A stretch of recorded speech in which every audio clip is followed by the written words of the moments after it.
Si vous allez au Rwanda, quand vous prenez 1 franc rwandais, vous prenez $1, vous avez 1000 francs rwandais. Et pourtant, les Rwandais se débrouillent bien. Vous voyez? Donc le problème ne se pose pas en ces termes. Alors le problème, il est où? Le problème, il est où? Excellente question. Le problème, il est que, déjà, vous avez parlé des critères de convergence. C'est ce qui nous ont envoyé les critères de convergence. C'est les Européens. Ah oui. Aujourd'hui, il y a un texte qui a aujourd'hui, prévu... vous prenez en Europe... Oui, non, est-ce qu'il y a scientifiquement la matérialité? Vous pouvez nous dire la matérialité de ce que vous dites? Alors, mais je veux dire par là est-ce que les Africains sont incapables de tout, finalement? Non, non, c'est pas qu'on est incapable, mais je veux dire par là, faire des comparatifs de dette publique ne dépassant pas tel, déficit public ne dépassant pas tel, ça vient de l'Europe.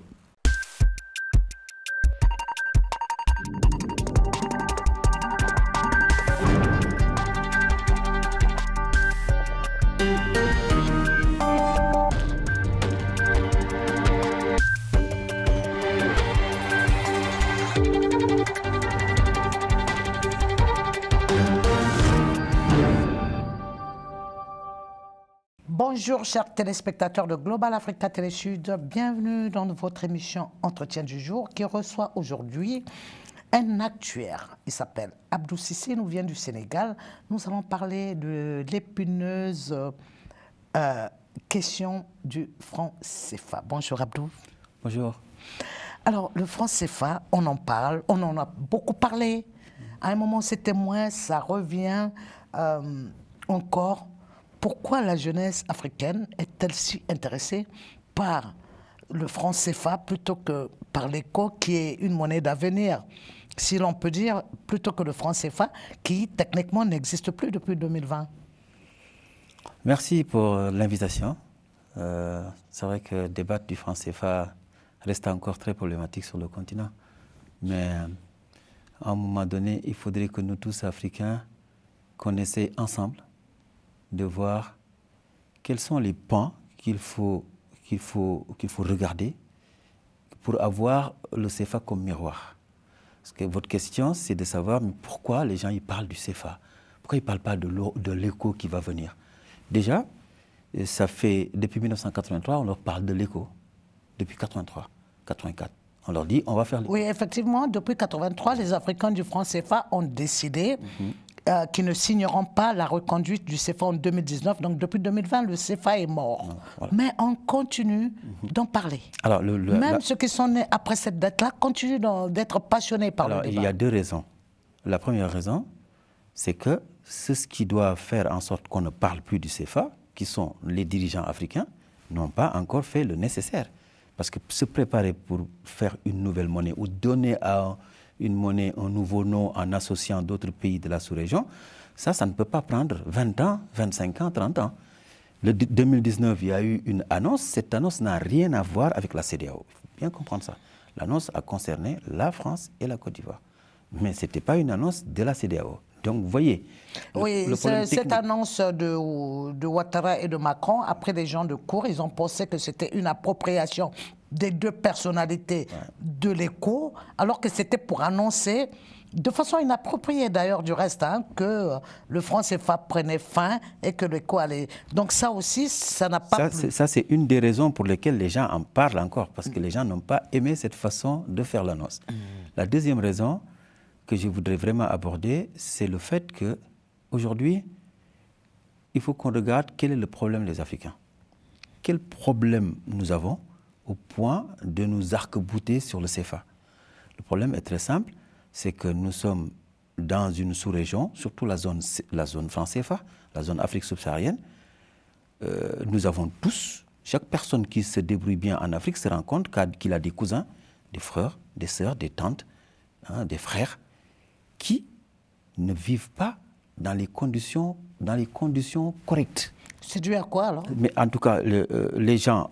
vous trouvez toujours dans votre famille des gens qui ne peuvent pas manger correctement, qui ne peuvent pas se nourrir, qui ne peuvent pas boire à leur soif, qui ne peuvent pas se soigner quand ils veulent. Inégalité sociale? Alors, il ne faut pas l'appeler... Ou inégalité provoquée? En fait, pour moi, ce n'est pas de l'inégalité, c'est que depuis la nuit des temps, l'Afrique ne s'est jamais consacrée à construire ce qu'on appelle la protection sociale. C'est-à-dire que dans un pays, il y a un minimum. Mais ce n'est pas une exclusivité des zones francs CFA. Ah, mais en tout cas, il y a d'autres pays du monde où vous rencontrez des gens qui n'ont pas le minimum pour vivre. Mais en tout cas, dans la zone CFA, le vrai problème... Nous sommes entourés, par exemple, du Libéria, de la Sierra Leone, donc, de la Gambie. Mais donc, on va dire en Afrique, le problème en Afrique, c'est que nous n'arrivons pas à mettre en place une protection sociale. Donc, mais pourquoi donc on parle tant de la monnaie donc je fais en Afrique et pas ailleurs, en Europe ici, et ni avec le dollar aux États-Unis? Quand vous prenez l'Europe, l'euro est une monnaie beaucoup plus problématique que le CFA. Mais pourquoi en Europe, les Européens n'en parlent pas? Mais si, tout le monde vit correctement. Les gens se réveillent. Quand ils ont envie de manger, ils mangent. Quand ils veulent se soigner, ils se soignent. Ils n'ont aucun problème. Donc, ils n'ont pas à s'occuper des problèmes de monnaie. Le jour où les Africains vivront correctement, auront ce qu'ils veulent, seront respectés, pourront faire tout ce qu'ils veulent, mais ils ne parleront plus de CFA. C'est ça qu'il faut savoir. Alors, nous avons interrogé quelqu'un qui est du monde des finances, il est expert comptable, l'ancien Premier ministre malien, Moussa Mara. Nous allons écouter son point de vue sur la question, sur le CFA. D'accord. Je pense que c'est la perception. C'est-à-dire le franc CFA est une monnaie qui est perçue comme une monnaie coloniale. C'est une survivance de la colonisation et c'est à cela qu'il est rejeté. Sinon, le franc CFA, en termes économiques, quand même, il fait en sorte que nos pays soient stables financièrement, que nos pays aient un taux d'inflation qui est parmi les plus bas en Afrique. Donc, sur le plan strictement économique, le franc CFA n'est pas forcément mauvais, mais sur le plan symbolique, sur le plan politique, nous devons changer. Nous devons aller vers notre propre monnaie et les perspectives de l'ECO, la monnaie de la CEDEAO, permettront de sortir définitivement du franc CFA et je pense que ce sera positif pour notre zone. Non, l'ECO ne sera pas arrimé à une autre monnaie. L'ECO sera arrimé à un panier de monnaies et je pense que c'est mieux parce que nous commerçons avec beaucoup de pays et surtout l'ECO, ce sera les 15 pays d'Afrique de l'Ouest. En tout cas, si on reste sur une CEDEAO comme elle a été formée originellement, c'est les 15 pays d'Afrique de l'Ouest. Ce sera une monnaie beaucoup plus solide et je pense que ce sera une monnaie beaucoup plus représentative que le franc CFA et même beaucoup plus efficace économiquement. Je pense qu'il faut aller rapidement vers l'ECO et solder l'histoire du franc CFA. Et ainsi, ceux qui sont partisans de la souveraineté monétaire, comme les Haïtiens, auront... Oui, et puis nous pourrons avoir des partenariats avec Haïti. Haïti, c'est un bout du continent africain en Amérique. Donc nous pourrons avoir des partenariats avec Haïti, avec d'autres pays. Je pense que c'est dans cette direction qu'on doit aller. L'avenir, c'est au sud. C'est le sud avec lui-même, le sud avec ses propres ressources. Et l'ECO est une bonne illustration de ça. Abdou Cissé, actuaire sénégalais, dans nos murs, dans l'émission Entretien du jour. À Moussa Mara, nous lui avons posé la question de savoir si, la première question c'était en tout cas de savoir si le problème avec le franc CFA était le billet, la monnaie ou l'économie. Quel est votre point de vue à vous là-dessus? Alors, j'ai bien écouté déjà sa réponse, je pense qu'il a très bien répondu. Vivement l'éco. Il faut vraiment qu'on se mette à l'éco et qu'on arrête de parler du CFA définitivement et qu'on se mette au travail parce qu'il y a du travail à faire. Maintenant, vous posez la question de savoir le billet, les billets, la monnaie, etc. Moi, je pense que globalement, en tenant compte de sa réponse, tous ces trois, je les mettrai de côté et je regarderai autre chose. Pourquoi? Parce qu'il a bien dit qu'il y avait un problème de symbole, mais que le CFA, globalement, n'était pas mauvais pour nos économies. Mais quand on a fêté l'indépendance du Sénégal, le président M. Diomaye Faye a dit qu'il y avait trois façons de financer un pays. Soit c'est par la fiscalité, soit c'est par l'endettement, mais il a ajouté un troisième mode de financement, il a dit soit par la monnaie. Vous voyez?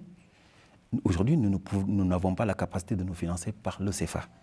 Alors que ce qu'il faut savoir et ce qu'il faut retenir, c'est que depuis 2008, tout l'Occident se finance par leur monnaie. Depuis 2008. Vous prenez la France, depuis 2015, tous ces financements passent par la monnaie. Un exemple très simple, quand vous prenez un pays comme la France, le tiers de sa dette, le Sénégal a une dette, tout le monde en parle et on dit même qu'on est sur le mur, à côté du mur de la dette.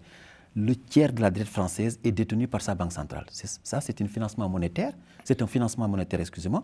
Mais qu'est-ce qui nous empêche d'aller à ce financement monétaire? Parce que nous n'avons pas la maîtrise de notre politique monétaire. Ce n'est pas à nous de décider de la politique monétaire. Et lorsque les taux ont été extrêmement bas ici en Occident et que les Occidentaux ont utilisé le levier monétaire, nous, on n'en a pas profité. Alors que on va revenir sur le CFA Bond, mais pour le moment, entre-temps, il y a le Premier ministre sénégalais qui a dit que si on n'y va pas vite au changement de monnaie, en ce qui concerne l'Afrique de l'Ouest en tout cas, le Sénégal va créer, en tout cas il va inciter à la création d'une monnaie sénégalaise. Voilà. Alors ça, c'est qu'il faut... Et nous savons que le retard dû à la création de l'ECO aussi, en tout cas à sa mise en fonctionnement, est dû aussi au Sénégal qui ne coche pas les 3 cases prévues pour permettre l'effectivité de l'ECO, à savoir être au-dessus le seuil du déficit budgétaire, le seuil d'endettement et le seuil il y a un 3e point qui m'échappe, mais ça me reviendra avant la fin de l'émission. Le Sénégal ne répond pratiquement pas à ces critères, alors que les pays comme le Togo ou le Bénin ils peuvent cocher deux cases sans qu'aucun des pays ne coche les 3 cases. Alors comment comprendre que c'est le Sénégal qui est le plus en retard dans son mécanisme et qui prône la création de sa monnaie? Est-ce que c'est un peu dans la vision populiste de ceux de l'AES qui sont effectivement les amis de Sonko, ou est-ce que c'est une réalité économique il fait face à une réalité réellement économique? Alors, ce qu'il faut savoir, c'est que dans le PASTEF de Sonko, le parti PASTEF de Sonko, dans son programme, avait promis de sortir du CFA, en tout cas de régler le problème du levier monétaire. Donc, c'est normal qu'à un moment donné, si l'écho tarde, c'est normal que les gens du PASTEF disent que si éventuellement on n'y arrive pas par la CEDEAO et autres, nous allons prendre nos dispositions pour faire autre chose. Mais en tout cas, nous savons tous que le Sénégal n'a pas intérêt aujourd'hui à créer sa monnaie à elle et s'isoler. Ça ne sert à rien. Alors qu'on a à côté la Gambie, qui n'est ni francophone, ni dans le franc CFA. Mais moi, je ne ferai pas le comparatif. Oui, si on ne fait pas de comparatif en économie surtout, aussi, on n'a pas de repère. Je veux bien comparer le Sénégal à la Côte d'Ivoire, le Cameroun et autres, mais je ne vais pas comparer le Sénégal de la Gambie. C'est-à-dire, si je fais cette comparaison, c'est pour dire que des pays qui ne sont pas dans le CFA ne se débrouillent pas plus qu'aussi. Oui, mais donc le problème n'est pas de savoir est-ce que être dans le CFA ou ne pas être doit être un levier de on se débrouille mieux ou pas. La question n'est pas là. Si vous allez au Rwanda, quand vous prenez 1 franc rwandais, vous prenez $1, vous avez 1000 francs rwandais, et pourtant les Rwandais se débrouillent bien. Vous voyez? Donc le problème ne se pose pas en ces termes. Alors le problème, il est où? Le problème, il est où? Excellente question. Le problème, il est que, déjà, vous avez parlé des critères de convergence. C'est ce qui nous ont envoyé les critères de convergence. C'est les Européens. Ah oui. Aujourd'hui, il y a un texte qui a aujourd'hui, vous prenez en Europe... Oui, non, est-ce qu'il y a scientifiquement la matérialité? Vous pouvez nous dire la matérialité de ce que vous dites? Alors, mais je veux dire par là est-ce que les Africains sont incapables de tout finalement? Non, ce n'est pas qu'on est incapable, mais je veux dire par là, faire des comparatifs de dette publique ne dépassant pas tel, déficit public ne dépassant pas tel, ça vient de l'Europe. Ça nous est venu de l'Europe. Dans les années 93. Donc si nous, les Africains, on devrait le faire, on n'a pas... Mais moi, on aurait eu des critères différents. Ma conception, dans ma vision de l'économie africaine, nous ne devons pas nous arc-bouter à des critères de convergence. Parce que c'est des critères qu'on ne va jamais respecter. Aujourd'hui, ceux qui nous l'ont donné, aucun pays ne respecte. La France ne respecte aucun critère et la France est dans l'euro. Peut-on faire l'économie des finances sans règles, comme en politique, ce qu'on nous exige maintenant, qu'il n'y ait plus de règles? Non, je n'ai pas dit qu'il ne faut pas, je n'ai jamais dit qu'il ne faut pas de règles. Mais je veux dire par là, aujourd'hui, vous prenez l'Europe.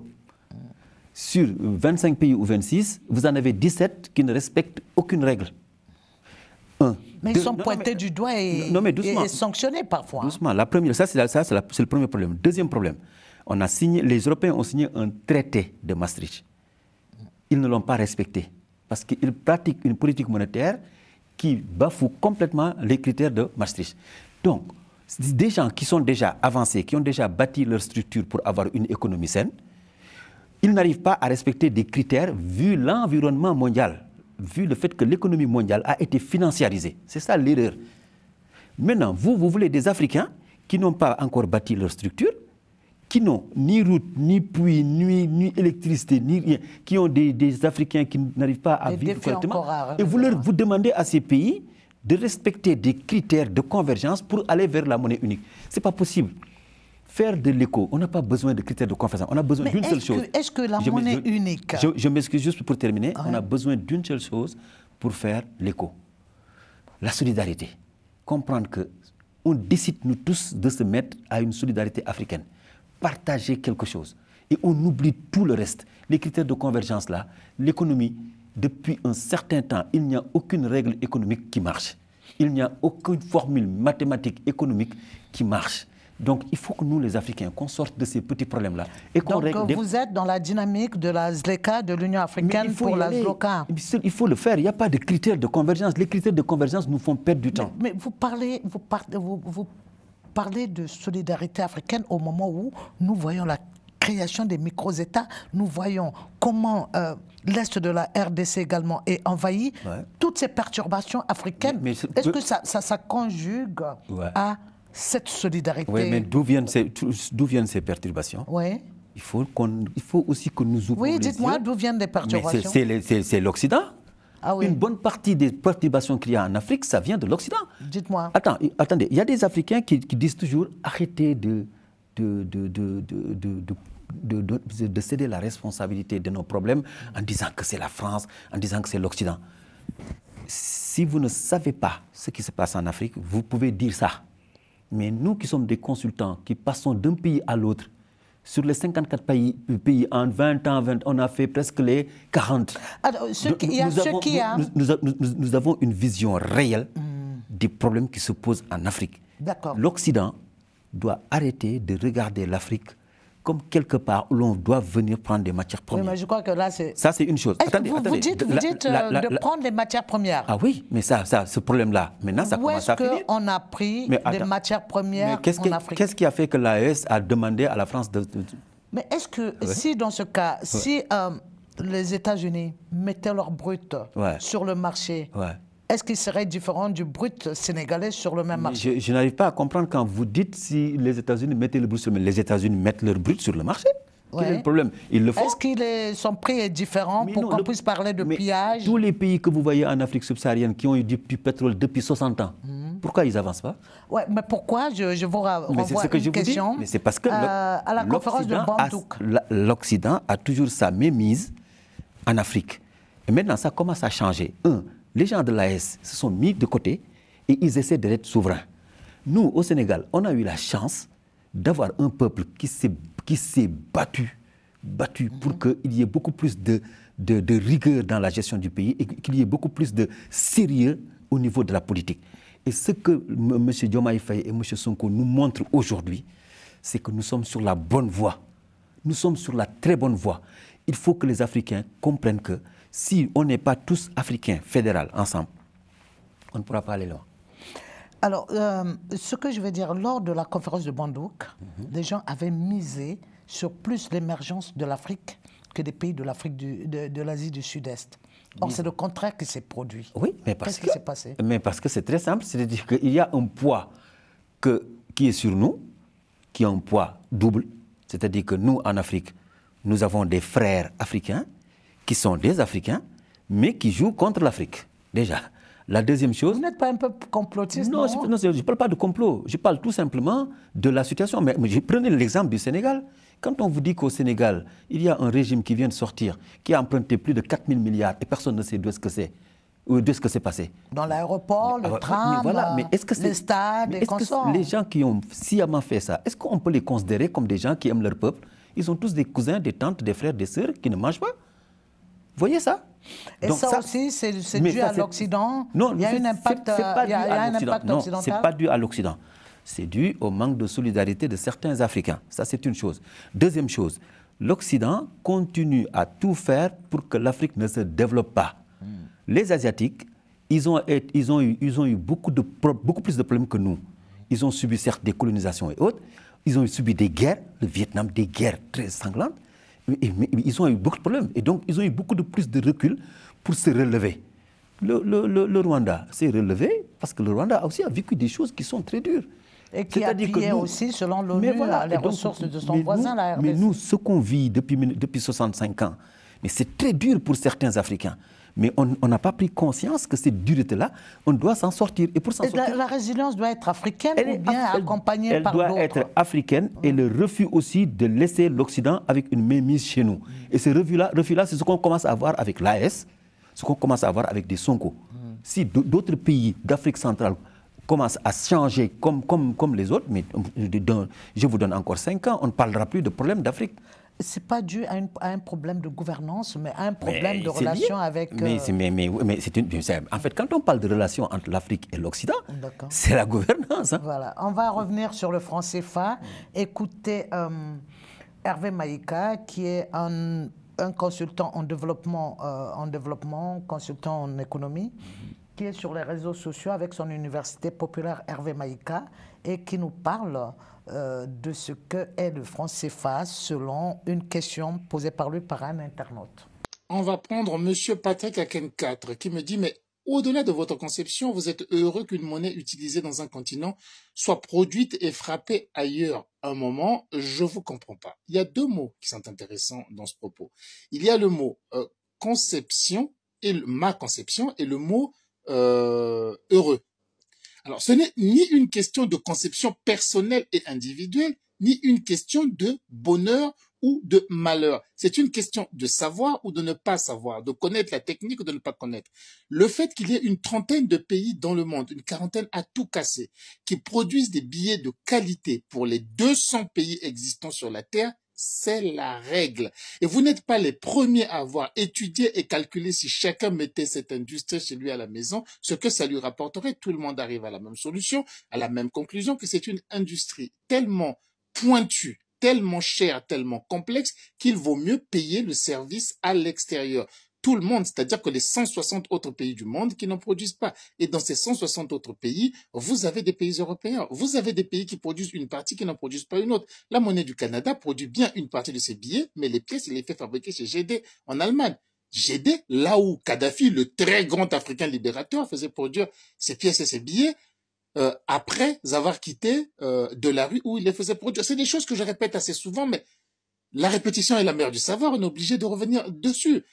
La majorité des pays du monde, vous avez l'Union européenne, 19 pays utilisent l'euro dans l'Union européenne. Parmi les 19 pays, il y en a une dizaine qui produisent les signes monétaires, c'est-à-dire les billets et les pièces. Donc vous avez des pays comme le Portugal qui ont fermé leurs installations parce qu'elles n'étaient pas aux normes, parce qu'elles n'étaient pas au top, et qui se font fabriquer leurs pièces en France et ailleurs.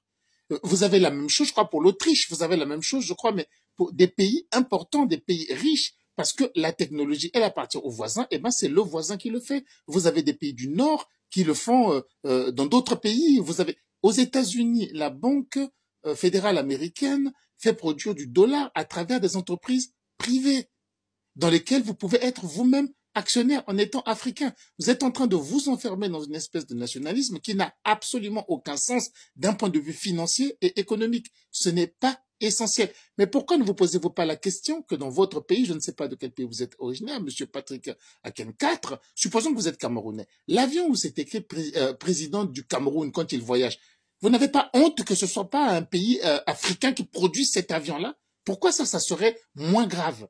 Vous n'avez pas honte que le stylo avec lequel vos présidents signent des lois soit des stylos fabriqués à l'étranger, en Chine, en France, quand c'est des Mont Blancs, etc. Ça ne vous pose pas de problème, mais on peut pousser ainsi le vice jusqu'à l'infini, ça n'a aucun sens. Votre passeport, tous les pays d'Afrique subsaharienne font fabriquer leur passeport à l'étranger, mais c'est comme la carte d'identité internationale d'un pays. Non, mais qui les fabrique? Mais ce sont des entreprises, pour la plupart d'ailleurs françaises ou européennes. Voilà, donc nous revenons sur le plateau avec Abdou Cissé. Je vous ai vu écouter avec beaucoup d'attention les propos de Hervé. Quel est votre point de vue à vue là-dessus? Alors, on voit encore les problématiques d'éducation financière, qui est un problème en Occident, mais qui est aussi un problème en Afrique. C'est-à-dire que, vous savez, la monnaie, on ne l'apprend même pas. Vous pouvez faire des cycles dans n'importe quel domaine, on ne vous parlera jamais de la monnaie, à moins que vous alliez faire de l'économie. On n'incite pas les gens, etc. Bon, maintenant, comme je disais tout à l'heure, je pense qu'il a très bien fait d'expliquer que ce n'est pas une question de ceci ou de cela, c'est une question de pouvoir faire, ou etc. Bon. Moi, particulièrement, toutes ces problématiques de signes monétaires, ou parce qu'on le fabrique là, moi, ça ne me pose pas de problème. Alors, est-ce que dans ce cas, le fait que la Côte d'Ivoire est en train de diriger le CFA comme devise et paraît pour vous intéressant? Alors, les gens disent, et même, je pense même que j'ai fait partie de ceux qui l'ont dit, que en tout cas, l'orientation que la Côte d'Ivoire a commencé à prendre, c'est une bonne chose parce que ça peut au final nous aider à ce que les gens puissent concevoir le CFA comme une devise. Pourquoi? Parce que quand vous allez emprunter en monnaie locale et vous dites que votre dette sera libellée en CFA et que vous poussez ceux qui sont hors de la zone et qui ont des devises reconnues internationalement, des euros ou des dollars, à pouvoir venir souscrire, c'est que les gens peuvent venir vous donner des devises alors que ce que vous leur devez, c'est du CFA. Mais le CFA, en tant que tel, a toujours été une devise. Le problème, c'est que c'est nous, Africains, qui n'avons pas pris la mesure d'essayer.